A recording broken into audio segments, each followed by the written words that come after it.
Ladies and gentlemen, welcome to the Bullpen.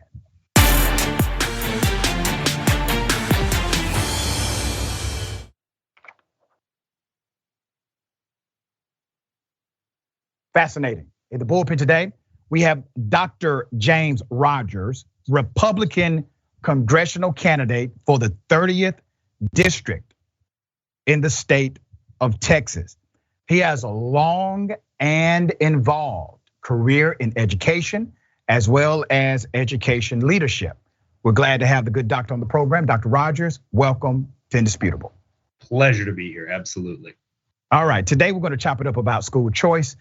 Obviously, this is something near and dear to your heart because of your background in education. I'm not going to presume what you know or believe about school choice and how it impacts the larger community. So if you would, give us your sentiment and I will then opine. Absolutely, and I'm gonna try and return the favor, but not presupposing about you or engaging in anything that isn't pure civil discourse, because I think we can find some common ground here.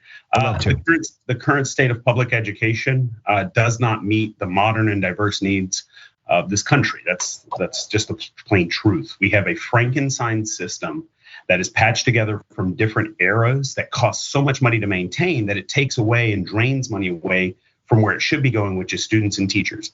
And most importantly to me is the unequal outcomes that we just accept as part of the system. We know that early education favors females over males, specifically relating to compliance and issues like that. We know the neighborhood school model favors wealthy students to those from low income and middle income families.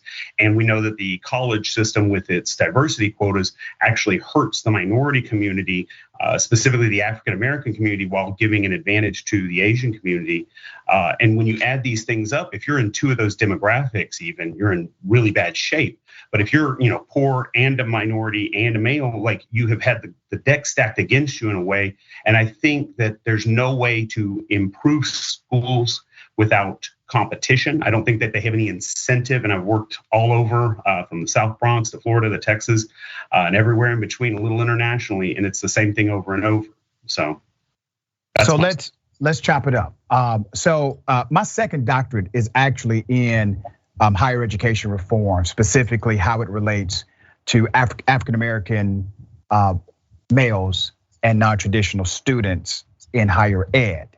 And one of the dynamics that I researched was the reality of recruitment as well as maintaining that student inside of the institution. So we'll get into that in a moment. You said something that I thought was interesting, inequity. You and I actually agree there's significant inequity in education. Let me first start with K through 12 education, because there's a difference between K through 12 and then higher ed. So in K through 12 education, I would assume based on your proclamation that you believe charter schools, publicly funded charter schools, are a good remedy for education inequity in a local community. Am I wrong to make that assumption?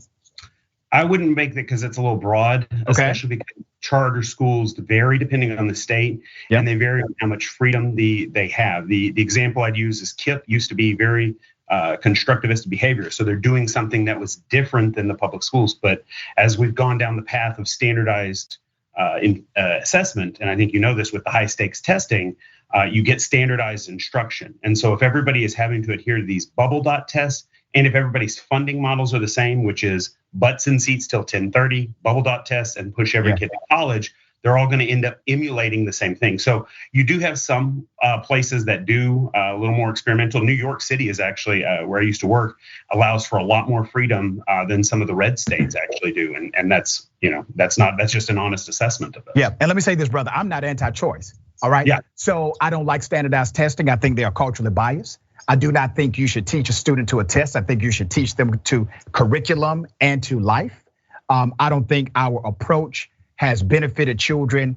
And you're right, we could use a different dynamic as it relates to education. But let's be very clear about some of the solutions presented by those on the conservative right. One of the solutions obviously has been publicly funded charter programs. I am very familiar with KIPP Academy. I have spoken at KIPP Academy graduations for years. I know KIPP Academy style a lot.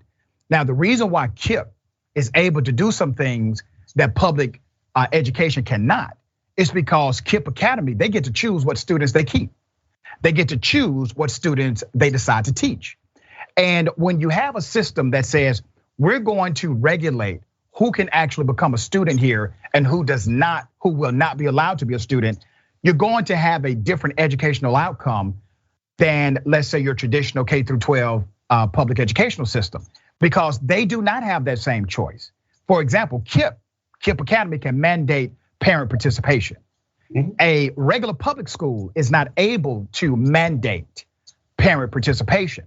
If your parent does not participate, the student still has to be educated, dear brother. So that's one of the differences. Also, many of the outcomes that we're looking at that are academically based are not really connected to the educator, but connected to socioeconomic dynamics in that local community. For example, if you have a local community of young people who only eat, let's say 80% of that student population, they only eat a good meal one time a day, and that's at school. You're going to have some innate behavioral issues connected to diet or connected to hunger. And the school system, if they do not create a wraparound dynamic for the socioeconomic atmosphere, you will see it play out in the academic arena. Once again, the school gets all of the blame for that, when the reality is it is a socioeconomic dynamic in that local community. Have I said anything you disagree with yet? Well, I guess my question would be, do you feel the schools can solve that? Because so far they haven't. And the other piece is, you're right, except I would extrapolate it further.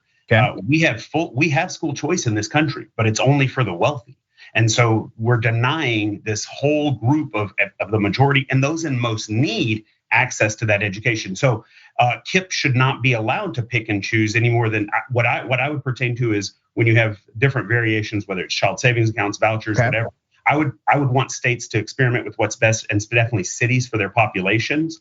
But you should have common standards of graduation. You should have common standards of admittance, because that's where you get the bias. Right now, it's all economics, right? If I have money, if I have access, then I get in. If I don't, well, I'm sorry, you're just out of luck. And so I would want to know what the metrics are that we're going to actually, bridge that gap of socioeconomics, because you're spot on, and it's even worse than that. Like when I was in the South Bronx and I have kids telling me, why should I finish school? This guy's offering me cash money to stand out and sling on the corner, and I got 4 kids that, my baby sister, my baby brother, all these people I got to take care of.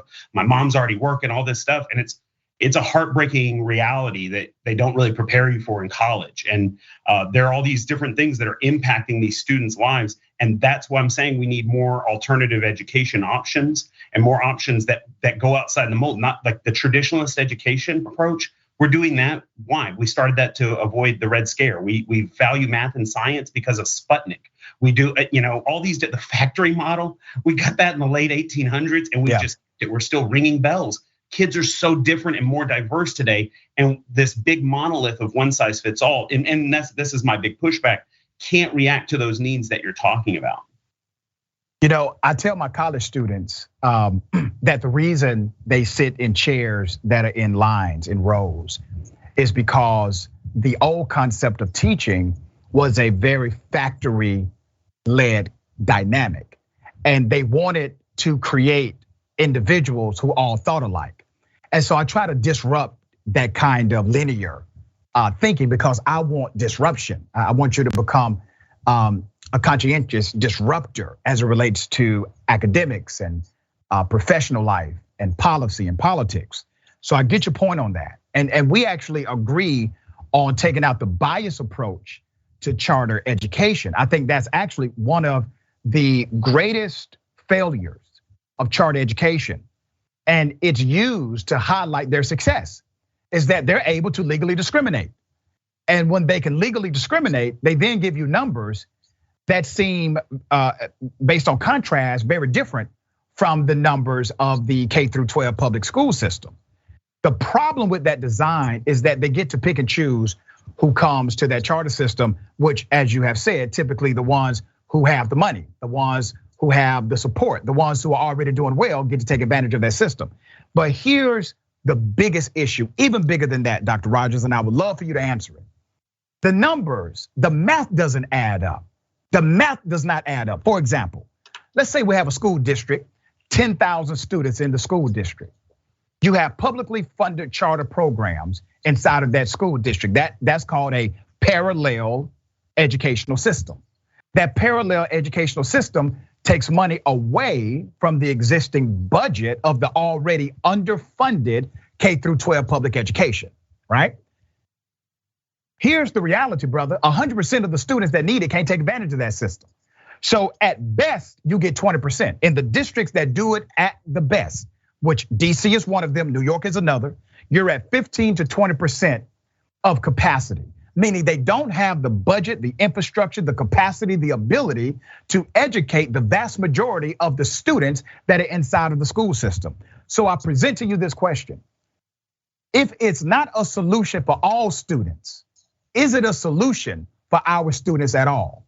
That's my question to you. Okay, so in that theory, to answer it broadly, if you'll let me expand, no, if it only helps select students, then it is not a solution. And so my pushback is, we do spend more than any other country in the world on education, and we spend more per capita or per student, I'm sorry, than any other major nation. Like the students that outspend us per student are, small, Luxembourg and such. So we do have the funding. I would say that it just doesn't go to students and teachers. We spend almost $2 billion a year, as we just touched on, just on the testing. Just standardized testing per state. And that's not including test prep and things like that. The other thing I would add is where the funding goes is really important. And this is one of the things that I would argue is in the implicit curriculum, right? So if you look at wealthy schools that I worked in, the money is going into science labs and engineering programs and making sure that students have early reading access. When I worked in the inner cities, they send money to football programs. And I know I'm in Texas, I probably just lost half my votes for the Friday Night Light, but we put money into football stadiums and basketball programs and other things. And there's a message you're sending different populations there with that funding. You are saying this group is supposed to be the engineers and the mathematicians and the scientists, and these are the entertainers, these are the gladiators back in Rome, and they are to play our games and entertain us. And whether we think about that overt message, I'm telling you, when you work, and just like you have, and I know this, when you work with those kids one-on-one, they pick up on that message. They know that the only way out of this poverty is through these means. So I don't think it's a matter of lack of funding. I think it is a matter of improved funding is what I would say. I think we have the money, it's just got to go to the right places. But let's be honest about the hurdles and the two biggest ones that I would say, maybe three after more recent events. One is going to be digital access in the inner city. So if you're offering all these alternative programs in the inner city, we know that Wi-Fi and all these things need to have, if you're gonna tell kids to take school online, they've got to have access to online. The rural community, you're gonna need better transportation, and that will cost money, and that's an investment we have to make. And then more broadly, I think school safety has to be 100% streamlined across the board. It's very much a system of have and haves nots right now. So yeah, and it still is, and that's one of the challenges. And I'm glad you're not gaslighting, brother. You're telling the truth. One of the biggest issues is the fact that you still have this very biased way of selecting students in charter programs. There's absolutely no evidence nationally that charter systems are dramatically better. I'm gonna read some stats to you. And this is from the Center for Education Reform, which is a charter advocacy group. All right, they believe in charter education. The research they found from 15 states and District of Columbia, they studied 70% of the students enrolled in charter schools. They found that 17% of charters posted academic gains that were better than traditional public schools. 17%, keep that number in mind. 37%, however, of those charter schools, the students performed significantly worse at 37% of those charter schools. 46% had absolutely no change statistically whatsoever. And that's a published report. There's another dynamic from Education Next, and they published this, and it was interesting. Charter school systems actually increase racial inequity and racial segregation more so than public education. Dear brother, we already know public education is significantly segregated in the United States of America because it's done by neighborhood, right? But charter systems, according to the latest report from Education Next, it increases that level of segregation, even more so than the already very segregated public school system. And then the voucher program, which is another leg on this chair. The voucher program is interesting because, man, voucher programs are as different as a fingerprint when it comes to these communities that use them. But what you will find that's significant across the board with all of the voucher programs is that none of the voucher programs are able to be fully funded. None of them. They cannot be fully funded, meaning the students that need it, the students that say we got to benefit from this voucher program, you would never be able to, one, fully fund that student from top to bottom in that voucher program. The parents will still incur a significant cost, and you cannot even touch the number of students that would qualify for this voucher program. Typically 5% is what a voucher program in a local community can cover. So once again, it's presented as a solution that can only impact a small minority of students. And even in that small minority, there's a built-in cost that's typically unaffordable to those who are already living in poverty. I'll let you have the last word. Yeah, so I think the metrics should be simplified in this matter, because you do make some strong points, but where I push back is that we get these metrics of test scores and college enrollment and all these things. The real metric is success and poverty. Right?